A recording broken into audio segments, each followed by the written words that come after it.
Three things landed in my feed within a few days of each other. One, did the math on whether having a spouse working is even worth it for physician families once you account for taxes, childcare, and the gas money for a second car. And the other talked about how becoming and practicing as a doctor has always been built on the assumption that there was a wife at home to clean, cook, take care of the kids, and pick up the dry cleaning. And the third one had nothing to do with medicine at all. It was a comment on a completely different post that said, the real gold diggers aren't the women who marry successful men.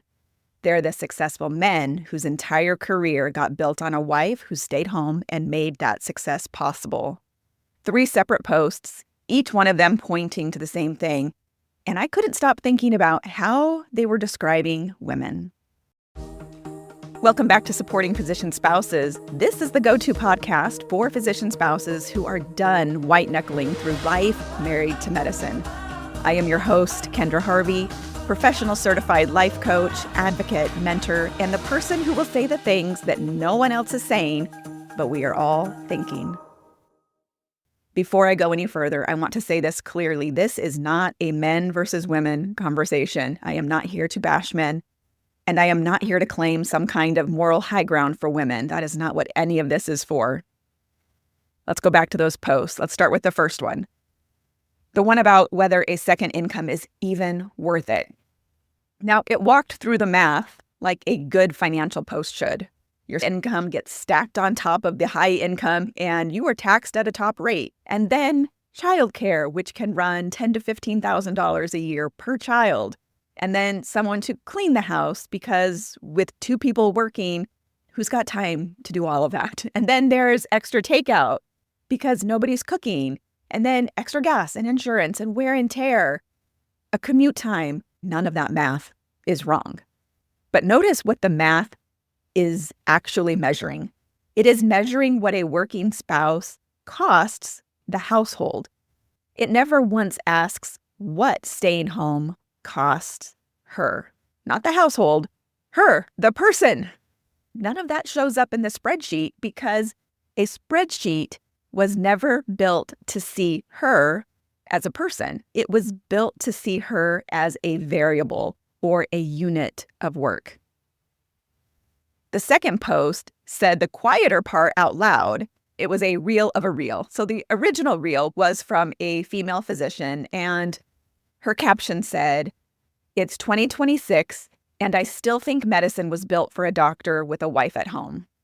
And the male physician, who I follow and think he does great work, reposted it and agreed with it completely. But I want you to sit with that for a second, because it's not what it looks like at first. Because this wasn't a husband describing his own wife. This was a woman doctor saying she wishes she had a wife so that she could be the doctor the system was built for.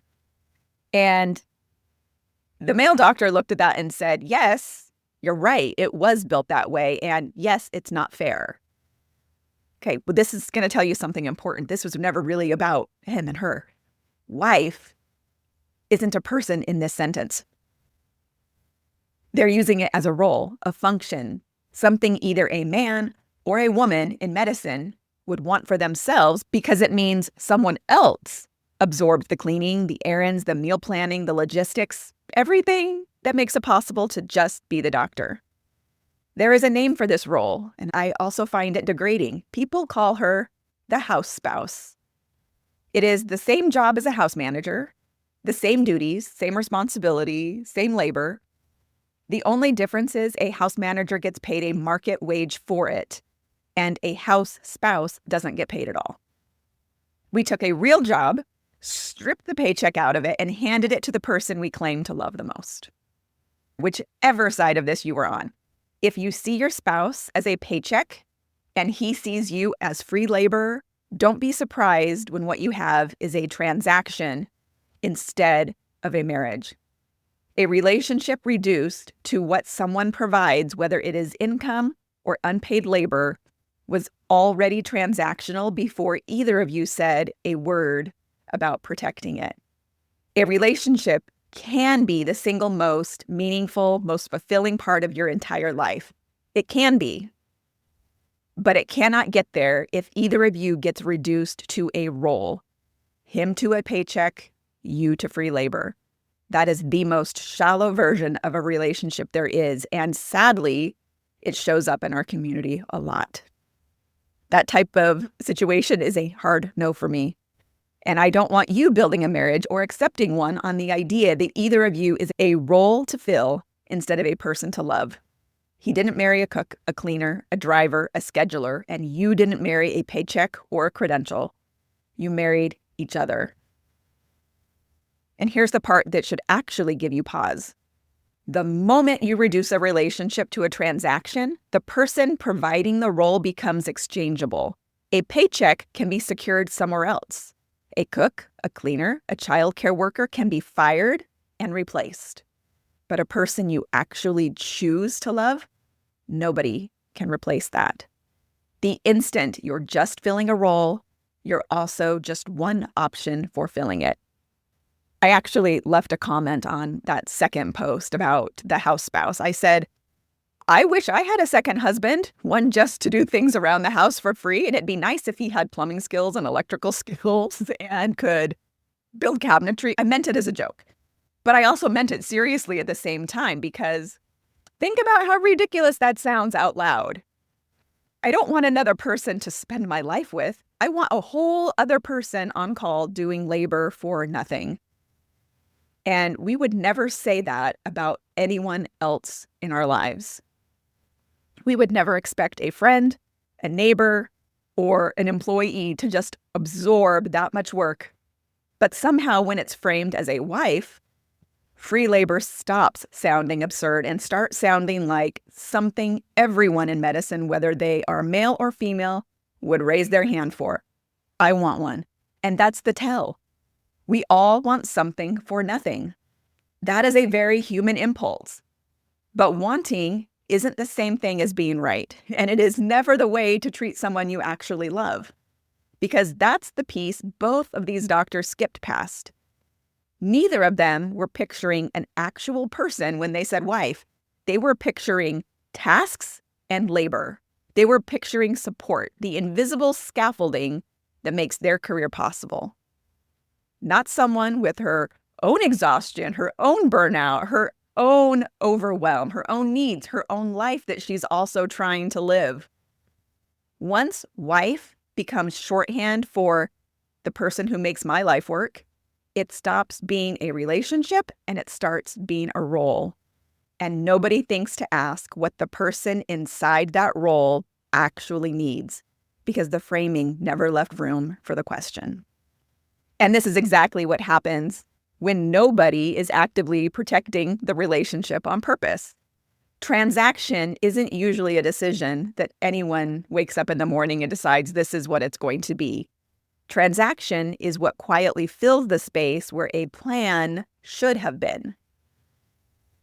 According to the Harvard study of adult development, this is the longest running study of adult life ever conducted. It's been running for over 85 years.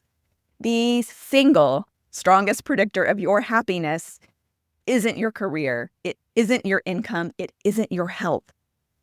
It is the quality of your closest relationship. So if that is true, and Harvard says that it is, and I believe that it is, then not having a substantial plan for that relationship is no longer neutral. It is a massive, unnecessary risk, arguably the biggest one you're carrying, and nobody thinks it will happen to them. But that is exactly what happens when the most important relationship in your life isn't nurtured on purpose, regularly, the same way everything else you actually care about gets nurtured. Here's where I want to take you next. This is somewhere further back than either of these posts. In fact, we're going back 25 years ago. Before the work that I do now, I worked for Wells Fargo.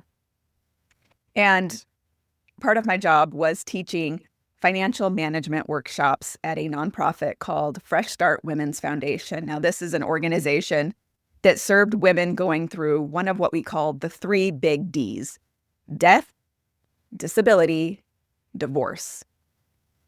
3 different life-altering events with the same outcome. A woman who needs to figure out how to provide for herself and her children now that the income they depended on was gone or drastically reduced. Most of them were not sitting on some large insurance payout. They were starting over with next to nothing but bills that outnumbered their personal resources. You can walk into any insurance office in this country and buy a policy that protects your family from death. You can buy one that protects you from disability. In fact, your feeds are probably full of people wanting to sell you death and disability insurance. But here's a comparison that nobody puts side by side. Between the ages of 30 and 50, your chances of becoming disabled are somewhere around 6 to 7%. Your chances of dying are somewhere around 4 to 6%. And your chances of getting divorced in that same window are somewhere between 30 and 40%. Divorce is roughly 5 times more likely than disability and 5 to 8 times more likely than death in the exact years most physician families are raising kids and building a practice. And yet the 2 smaller risks are the ones you can insure against. So why is that? Well, it's not because no one's thought about it. In 2010, someone actually tried to build divorce insurance. As you can imagine, it was quite difficult. It required a 4-year waiting period just to keep people from signing up the week before they filed. And even then, it wasn't backed by the same state guarantees that protect your life insurance policy. So guess what? It didn't last. Even the one real attempt at pricing this risk proved the point. The market can't touch it. And it's not because divorce is rare. It's because the risk is too entangled with the choices of the person you're insuring against. So let's sit with that for a second. An industry whose entire job is pricing risk tried and couldn't make it work. That is not my opinion about your marriage. That is what the market already knows and doesn't say out loud. So if you can't buy your way out of that risk, there's only one real choice left. You self-fund the protection because the alternative is going without it. Now, here's one way to think about what that self-funded premium could look like. If your life insurance costs you $100 a month and divorce is 5 to 8 times more likely than death in those same years, a reasonable relationship investment might be $600 to $800 a month. Now, obviously, this is not a precise formula, but it does put a real number next to a risk you have been treating as not likely to happen. So what does $600 to $800 a month actually buy? Babysitters. So a date night is actually a plan instead of a maybe. An overnight trip. A vacation for just the 2 of you. Marriage coaching or counseling before it's required. It could pay for books and courses. Whatever helps you both keep learning how to do marriage and a relationship well. Every physician is told from the very beginning that it would be absolutely foolish to go without disability insurance. It would be foolish to go without life insurance. Nobody questions that logic. Nobody calls it pessimistic or unromantic to plan for the risks that are actually smaller than the risk of divorce that we just walked through. So by that same logic, going without a plan to protect your marriage isn't being cautious, it is foolish. And having a plan that you never fund is just as foolish, because a plan with no resources behind it isn't a plan. It is a hope and it is a wish. You deserve more than a hope and a wish. Your relationship deserves more than that. Not eventually and not once something goes wrong, but now. So let's talk about what actually protecting your relationship looks like, not in theory, but in practice. Now, the first piece is financial visibility. And I want to be specific about where this belongs because most couples build their financial plan in the wrong order, in my opinion. Most families plan it out like this. And this is even when you go and you meet with a financial planner. We're going to talk about how we're going to pay off our loans. We're going to talk about how we're going to save up for the house, how we're going to invest for retirement. And in that discussion, I have never sat down with a financial planner who said, and tell me how we're going to protect your relationship. How are we going to invest in that? What resources are we going to put behind it so that you are both liking each other when it comes time to draw from these investments? Here's something that I've come to believe. The things that actually matter to you show up in exactly two places: your bank account and your calendar. What you say doesn't matter. What you fund and what you plan, what you make time for, that's what matters. So before you commit to anything else, before the next mortgage discussion, before the next financial goal, decide together what this relationship actually needs to function well and what each of you individually needs in order to function well inside of it. That goes way beyond a role. The second piece is harder to assign a number to, but it matters just as much. At some point, most of your time became something that you gave away to the kids, to the house, to his schedule, to organizations that you volunteer with, to the kids' school. And somewhere in all of that giving, the time that was just yours for no reason other than it was just yours quietly disappeared. I want for you to have a block of time every week that doesn't belong to anyone else's needs. Not if there's time left on the calendar, but protected on the calendar the same way his call schedule is on the calendar and nobody questions whether that time is real. And I want you to have something that you're building in that time, either a skill, a class, a project, a version of yourself that you're growing on purpose that has nothing to do with whether it earns money or makes anyone's life easier. Something that's truly yours simply because you decided it should be. And here's the part that most people skip past. This costs something. The babysitter so you can take the class, the membership, the course, the coach. I don't want you to think of that cost as indulgent. Think of it as preventative care. You already understand this instinctively when it comes to your body. You go to the dentist twice a year, whether your teeth hurt or not, because waiting until something's wrong is more expensive than maintaining it all along. Your identity works exactly the same way. The version of you that gets to stay whole and vibrant doesn't happen by accident.